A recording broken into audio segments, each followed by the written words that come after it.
Just after dawn on the 25th of April 1915, under the cover of a formidable naval bombardment, thousands of British troops made their way towards land. In front of them, entrenched along these cliffs, Ottoman riflemen waited, poised to defend their homeland at all costs. It was the beginning of a brutal fight which would last for 8 months and cost tens of thousands of lives. In this video, the third in partnership with the Gallipoli Association, we'll explore the story of that very first day across all 5 landing beaches in the area known as Cape Helles, and with modern and historic imagery and the testimony of those who were there, retell an episode which history remembers as the Gallipoli landings. When war becomes static along the Western Front in late 1914, decision makers in London looked to break the deadlock by opening up a new battlefront. Winston Churchill, First Lord of the Admiralty, advocated for an attack against the Ottoman Empire by using the Royal Navy to force the Dardanelles Straits. The Allied objective was, by capturing Constantinople, to force Germany's ally, Turkey, and its Ottoman Empire out of the war. The British and French naval actions that culminated on the 18th of March 1915 failed in their attempts to force a path through the Dardanelles, and so a land campaign was planned. Its purpose was to destroy the forts, gun batteries and minefields protecting the strait, and once neutralised, for the Navy to continue its mission to capture the Turkish capital. The Cape Helles amphibious landing on the 25th of April 1915 was only part of the Mediterranean Expeditionary Force's attack on the Gallipoli Peninsula. At the same time, the Anzacs, men of the Australian New Zealand Army Corps, would be landing about 20 kilometres to the north at Gaba Tepe, and the French on the Asian shore at Kumkale. Helles would not be a dawn surprise landing like that at Gaba Tepe, but a daylight one to give the Royal Navy the best chance of destroying the Ottoman defences. The main landing would be spearheaded by the British 29th Division. At Cape Helles, the British would land on a wide front across 5 beaches. For the operation, these would be given the code names S, V, W, X and Y. Once the beaches had been secured, there would be a breakout to capture the vital high ground of Achi Baba, and then, supported by the Royal Naval Division and a French division, the Allies would advance up the peninsula to secure the key heights of the Kilid Bar Plateau. Here they would join up with the Anzacs, neutralise the forts to allow the combined Anglo-French to steam through to Constantinople, modern-day Istanbul, to knock Turkey out of the war. Let's take a closer look at the terrain. What will stand out straight away are the low, rugged cliffs that enclose the beaches before they open into farmland that gently slopes up to the heights of Achi Baba in the distance. Inland, the fields interspersed with scrub, small woods and olive groves, divided in places by streams and deep ravines that stretch down into the sea. The beaches themselves were little more than narrow strips of sand, ideal for defence but very difficult to attack.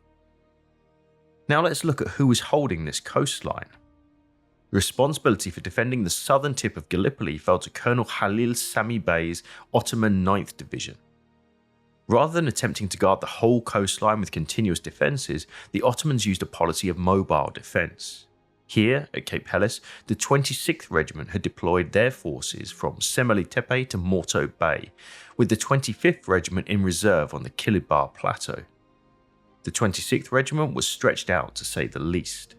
Between Y Beach and S Beach, the coastal defences were mainly left to one battalion of a little over 1,000 men, supported by an engineer company. The beach defences comprised of barbed wire, trenches, pom-pom guns and field artillery. Tripwire was laid under the surf line, mines were buried on the beaches, and any natural obstacle that could afford cover to the attackers was in the process of being removed. The most heavily concentrated defences were on V and W beaches, where the Ottomans expected the main attack to happen. Against this, General Sir Ian Hamilton, commanding the MEF, pitched the bulk of the 29th Division, around 14,000 men, under the command of the recently promoted Major General Sir Aimler Hunter Weston. At that time, Gallipoli would be the largest amphibious landing in living history. A most difficult task at the best of times, but exacerbated by little more than a month to plan and the knowledge that the landing would be opposed. The amphibious assault was supported by the Royal Navy, which provided the craft to land the army and, crucially, provide fire support for the attacking forces' daylight landing. Whilst the bombardment would certainly alert the Ottomans to the pending landing, it was thought that the weight and accuracy of the naval bombardment would afford the best chance of success against the fortified positions. Let's understand the locality of those beaches and how they connected a little better. At S Beach, on the easternmost flank, overlooking the entrance to the Dardanelles, the British objective was to capture an Ottoman observation post that was positioned as a disused gun battery known as Ditots. At Y Beach, about 5 kilometers away on the Aegean coast, the objective was to secure this seaward flank. Once both beaches had been captured, the assaulting forces in S and Y beaches were under orders to wait until the main body had come ashore on the tip of Cape Helles to join them. Across Cape Helles were 3 beaches, V, W and X, the first 2 of which were known to be heavily defended. It would be on V and W where the main battle would be fought, one which would go into the annals of British military history as a heroic but bloody landing. By nightfall on the 24th of April 1915, that massive invasion fleet had assembled off the shore of Cape Helles with thousands of men anxiously preparing their kits, equipment, writing last letters home and no doubt praying for a favourable outcome come the dawn. Ashore in their trenches, Ottoman sentries looked on in awe as the sea before them filled with ships. The scene was set for the first D-Day. From here on, we'll follow the action on the ground, beach by beach, as the British made their attempts to gain a vital foothold on the Gallipoli Peninsula. Right here on S Beach, 3 companies of the 2nd Battalion South Wales Borderers, approximately 750 men, stormed ashore supported by engineers, medics and a few Marines. Lieutenant Robert Seed of HMS Vengeance was amongst those watching the battle unfurl. At 5 AM, as if the very heavens had been rent asunder, every ship opened fire simultaneously on its allotted area. We simply hammered away for all we were worth. Trawlers and boats, which had been secured to the ship astern of us, now crowded with the South Wales Borderers, made for the end of the sandy patch just inside Morto Bay. They were met by a hail of bullets that killed several men, and therefore they withdrew for a short time, during which we increased our rate of fire. The trawlers then came round the south part of Ditots at 6:30 AM. Another attempt was made, and, in spite of heavy fire, the men landed and climbed up the side of the cliff. It was splendid to see them with their bayonets flashing in the sun, making the ascent, a sight never to be forgotten. Despite fierce resistance from a platoon of Ottoman defenders, in just a few minutes the beach and Ditots were taken with very few casualties. But could that success be repeated on the other beaches? On the northwestern side of the Helles landing area, the assault on Y Beach also began well. With the troops first ashore at 5:30 AM, this coup de main operation was a total surprise to the Ottoman. They didn't believe a landing here would be attempted, so left the beach undefended. 2 battalions, Plymouth Battalion, Royal Marine Light Infantry, and 1st Battalion, King's Own Scottish Borderers, supported by a company from the South Wales Borderers, landed unhindered. A patrol even reached as far as the village of Crithea just here, an objective that was destined never to be reached again. But the landing was not the problem. The issue was that the force's objective lacked clarity, which was complicated by misunderstandings and disagreements between the 2 commanding officers on the ground. Lieutenant Colonel Matthews of the Royal Marines and Archibald Coe of the Borderers both thought they were in charge of proceedings, but neither was willing to act under the other's orders. What they did agree on was the realisation that the opportunity was being thrown away, and twice they asked divisional headquarters for orders but received no reply. By mid-afternoon, and realising that there was no movement from the south at Cape Helles, Matthews withdrew his patrols and dug a semicircular defensive perimeter to cover the beach and waited. It was barely an hour later that the Ottomans discovered this force and, realising its threat to their lines of communication, immediately sent a reserve battalion to attack. Fierce close-quarter fighting went on during the late afternoon and into the night, which made things increasingly difficult for the British. Coe was mortally wounded, ammunition was running low and casualties quickly mounted. During the night, some of the Marines and Borderers straggled back to the beach, and by the following morning, seeing boats headed towards the shore, they thought an evacuation had been ordered. It had not. The boats were for bringing more ammunition and extracting the wounded. By the time the mistake was realised, it was too late, and a general order to evacuate was given. In the fog of battle, the British left Y Beach, much to the Ottoman surprise. Leaving their dead behind, it would not be the last Gallipoli evacuation. The combined forces at S and Y Beach actually outnumbered the Ottoman defenders south of Achibaba. However, no consideration was given to reinforcing the success at these beaches, opportunities lost that would cost the British dearly. Meanwhile, further south towards the tip of Cape Helles, the landing on X Beach had also begun well. This beach is little more than a shallow gouge in the coastline with a narrow strip of sand less than 200 metres long and only 7 metres deep, all nestled below a 70-metre scrub-covered escarpment. X Beach was assaulted by the 2nd Battalion Royal Fusiliers, whose task, once ashore, was capturing Hill 114, where it would link up with the Lancashire Fusiliers on W Beach. Here, the covering fire of HMS Implacable, which blasted the cliffs at point-blank range, was very effective, and the beach's 12 Ottoman defenders did not hang around long, allowing the Fusiliers to get ashore by 6:30 AM without loss.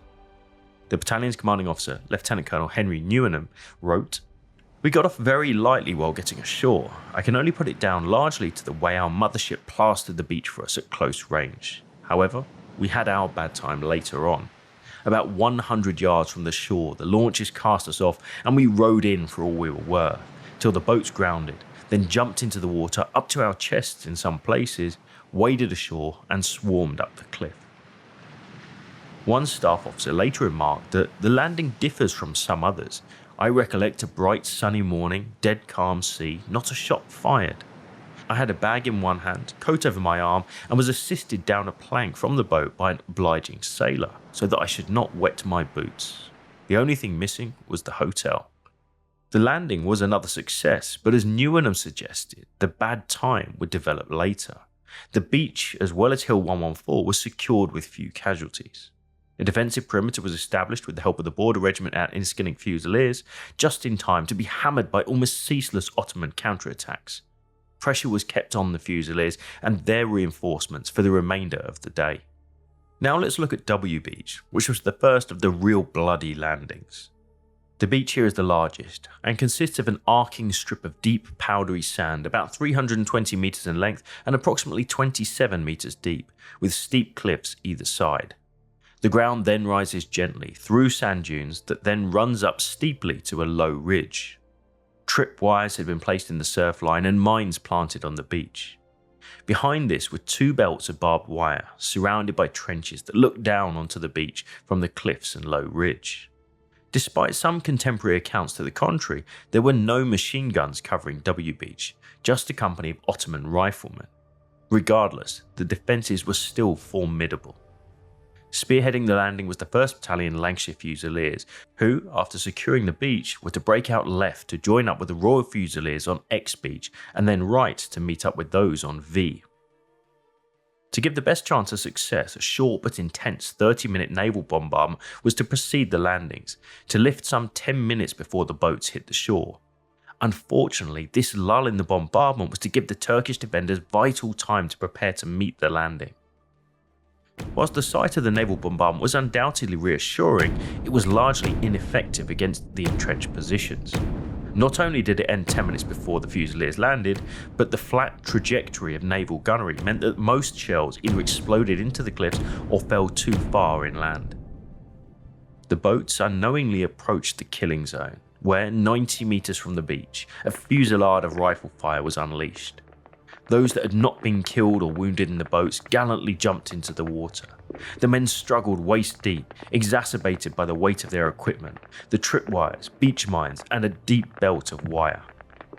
Major George Adams, Lancashire Fusiliers, recalled that moment. A very heavy and brisk fire was poured into us, several officers and men being killed and wounded in the entanglements, through wire which we were trying to cut away. Several of my company were with me under the wire. One of my subalterns was killed next to me, and also the wire cutter who was lying the other side of me. I seized his cutter and cut a small lane myself, through which a few of us broke and lined up under the only available cover procurable, a small sand ridge covered with bluffs of grass. I then ordered fire to be opened on the crests, but owing to submersion in the water and dragging rifles through the sand, the breech mechanism was clogged, thereby rendering the rifles ineffective. The only thing left to do was fix bayonets and charge up the crests, which was done in a very gallant manner, though we suffered greatly in doing so. However, this had the effect of driving the enemy from his trenches, which were immediately occupied. The commander of the covering force, Brigadier General Stuart Hare, who was leading the second wave, witnessed the Fusiliers' plight. He could see that a further landing on W Beach was senseless, and, thinking quickly, he ordered the remaining boats to row to the left-hand side of the beach under the cover of the cliffs. Outflanking the Ottomans, the general and his men scrambled up a steep slope through a gap in the defences, forcing the remaining defenders to flee. Unfortunately, Hare was wounded in the action, but through his initiative and that of his officers like Adams, a landing had been effected.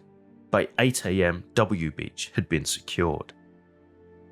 6 Victoria Crosses were awarded to the Lancashire Fusiliers for that landing. In an unusual but not unprecedented military decision, the survivors were asked to elect 6 recipients for the award because it was felt that the battalion comprised equally brave and distinguished people.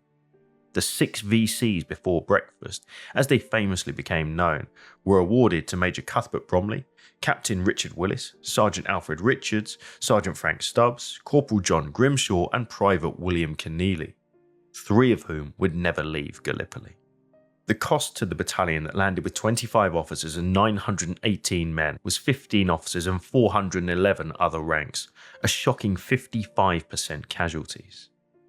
Their feat passed into the folklore of this English county, and as a testimony to the gallantry of the Fusiliers, W Beach was renamed Lancashire Landing. The landing at V Beach was undoubtedly the bloodiest of them all. Defensive trenches and wire once again had been placed to disrupt any advance from the shoreline, while an Ottoman rifle company, supported by 4 pom-pom, quick-firing 37mm Maxim Nordenfeld guns, had established a semicircular defensive position between Fort Ertugrul on the cliffs along the ridge to Hill 141 and down to Sedilbar Castle. The Ottoman defenders had a clear field of fire from this natural bowl-shaped amphitheatre down to a 270-metre wide, narrow and gently sloping beach. The British plan was to land 4 battalions by 8 AM and, after the capture of the village of Sedilbar, advance with their comrades on W and X beaches to take Krithia by noon and Achibaba by nightfall. At first light, the Navy began bombarding the beach defences. An hour later, 3 companies from the 1st Battalion Royal Dublin Fusiliers were towed to shore in a string of rowing boats. Following behind was a 4,000-ton converted steam collier, the River Clyde, which would be beached. Then, from within, its hidden cargo of 2,000 men from the Royal Munster Fusiliers and Hampshire Regiment would charge ashore. The River Clyde was used like a modern Trojan horse, an idea conceived by Commander Edward Unwin, who assumed command of the ship. 8 sally ports had been cut into her side to allow the men to disembark via gangways, protected by covering fire from 11 Maxim machine guns manned by volunteers from the Royal Naval Armoured Car Division. The tows carrying the Dublins hit the beach just moments before the River Clyde rammed itself ashore, all to the utter amazement of the Ottoman defenders. Manning one of the River Clyde's Maxim guns was Petty Officer David Fife. There was a jar that quivered from end to end of the ship, and she was aground. Up till now, not a shot had been fired from the shore, and indeed we had begun to wonder whether the landing was to be unopposed. Then suddenly, the whole slope leapt into a roar of firing, and a tempest of lead poured down. Nothing could live in such a torrent of lead. Pinned down on the beach, the Dublin's commanding officer, Lieutenant Colonel Richard Ruth, was already dead, and Father William Finn, the Roman Catholic chaplain, who was doing what he could for the wounded, also became a victim of the intense Ottoman fire. They died together and are today buried side by side. As more boats drew nearer to the beach, a continued hail of rifle fire took its toll. Those ashore and lucky enough to reach a 2-metre-high sandbank sheltered behind it, the only cover that afforded any protection against the ferocious Ottoman fire. As more boats rowed to the shore, they were met with the same maelstrom of fire, cutting men down before they even reached the beach. Some were killed outright, others drowned or were pulled under by the weight of their equipment. Between those drowning men, boats floated helplessly in the water with their dead and dying crews. Of the 700 Dublins, only 300 reached the beach, many of them wounded. The grounded River Clyde was powerless, and being beached too far from the shore, needed a bridge of boats to be formed to connect the ship to the shore. Without this, its precious cargo of men could not even disembark. thanks to the bravery of volunteers aboard the River Clyde who, under fire, dived into the sea. They eventually managed, through grim determination, to connect a string of drifting boats together to make a precarious path to the shore. Once connected, the order was given for the infantrymen to leave the ship. Immediately, the men of the Munsters opened the doorways, cut into the superstructure, and began to run down the gangways towards their lighters. Petty Officer David Fife saw what happened next. We could hear splash after splash as the gallant fellows fell dead from the gangway. A few, however, reached the nearest barge, raced across her open deck and crouched for shelter in the adjacent open boat. One after another, the devoted fellows made a dash down the gangways until a considerable number gathered in the bottoms of the open boats or were lying prostrate on the deck of the barge. Then the order was given, and up they leapt and rushed for the rocks while a hail of rifle and machine gun fire beat upon them. Wildly they leapt from boat to boat in that gallant rush, while we on the ship cheered wildly at the sight, until they reached the last boat, where they leapt down into the water and started wading toward the rocks that were their goal, holding up their rifles high above their heads. But to our horror, we saw them suddenly begin to flounder and fall in the water, disappearing from view and struggling to the surface again, with uniform and pack streaming, only to go down again, never to reappear, as the hailing bullets flicked the life out of the struggling men. We almost wept with impotent rage. Captain Guy Geddes, a company commander in the Munsters, recalled, "We all made, Dublins and all, for a sheltered ledge on the shore which gave us cover. Here we shook ourselves out and tried to appreciate the situation, a rather sorry one. I estimated that I had lost about 70% of my company." Due to the ferocious Ottoman fire, mountain casualties and sheer exhaustion, the brave volunteers in the waters were struggling to keep the bridge of boats together. The Ottomans were concentrating their murderous fire at the sally port, knowing that the men would be emerging from there. It was clear that the position was hopeless. The landing had failed. For these extraordinary acts of self-sacrifice, there were 6 Victoria Crosses awarded to members of the Royal Navy that day at V Beach. Captain Edward Unwin, Midshipman George Drury, Midshipman Wilfred Mallison, Able Seaman William Williams, Seaman George Sampson, and Sub-Lieutenant Arthur Tisdall. Casualties on V Beach were heavier than any other beach that day. Senior officers too paid a heavy price. Of the 3 brigadier generals of the 29th Division, 1 was killed, the other 2 were wounded. So great was the depression amongst senior command that one staff officer said that he had great difficulty in dissuading Major General Hunter Weston from going himself to V Beach to lead the men to the attack. When generals and staff officers are leading attacks, you know that something has gone terribly wrong. Fortunately, Hunter Weston, after consultation with General Sir Ian Hamilton, saw fit to suspend the V Beach landing. Only with approaching darkness of the night could both sides take a breather and the wounded be treated. Officers, now reinforced by those still on board the River Clyde, began to reorganise. By midnight, over 2,000 men had reached the stretch of sand with hardly a casualty. The Ottomans were not beaten and counterattacked. Whilst this ultimately failed, it shocked the British, who now believed that the numbers holding the beach defences were far greater than they actually were. Major Marmot's 26th Regiment, 9th Ottoman Division, was one of those defending V Beach. He recalled the steadfast speech that he gave to the officers and men. They were told that the fate of the nation depended on them that night, that if they were able to gain time for our army by stopping the enemy's advance, we would have completed our task.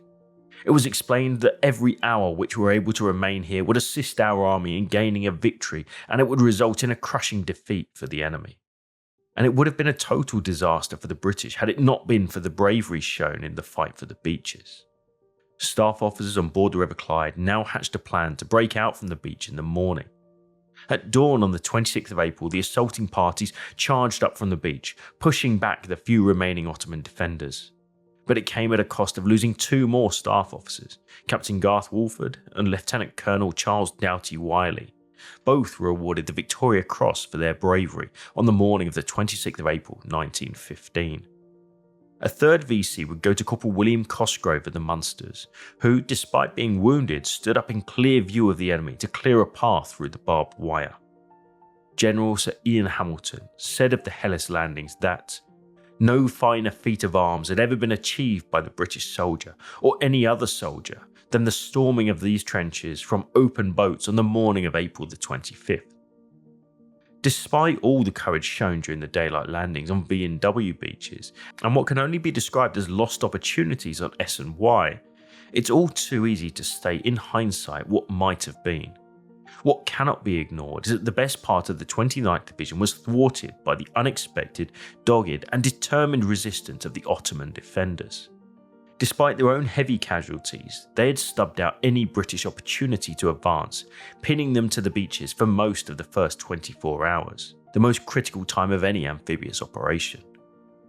With the loss of so many British senior officers, command and control had certainly broken down, and by nightfall, most of the battalions in the 29th Division were in disarray, demoralised and in a confused state of shock. No one had expected such fierce defence. Because of this, the advance on Achi Baba would not begin for another 48 hours, an objective that, despite 8 further months of the campaign, was destined never to be reached. We hope you enjoyed this video. It's one we're proud to produce in partnership with the Gallipoli Association, an education-focused organisation formed by veterans of the campaign in 1969, with the aim to raise awareness, promote study and preserve the memory of those men on all sides who fought and in many cases fell in those tragic months in the First World War. By becoming a member, you'll have the opportunity of meeting like-minded people to learn, share and exchange information and knowledge of the Gallipoli campaign in a friendly and welcoming atmosphere.